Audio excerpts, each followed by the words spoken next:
Across South East Wales, we are proposing a number of changes to improve our vascular service provision and continue to enhance patient care.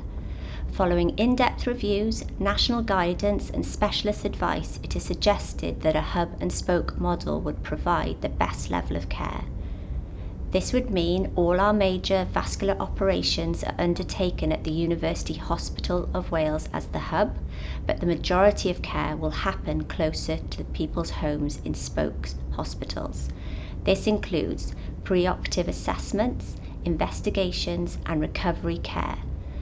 Spoke hospitals will be maintained at the Royal Gwent Hospital, Grange University Hospital, Royal Glamorgan Hospital, University Hospital of Languedoc and the University Hospital of Wales.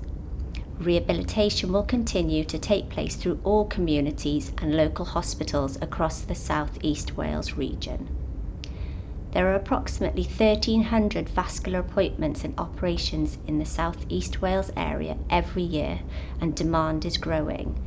The new model would ensure we can sustainably provide high standards of vascular care to our population. We would value your feedback on these proposed changes designed to improve our vascular services.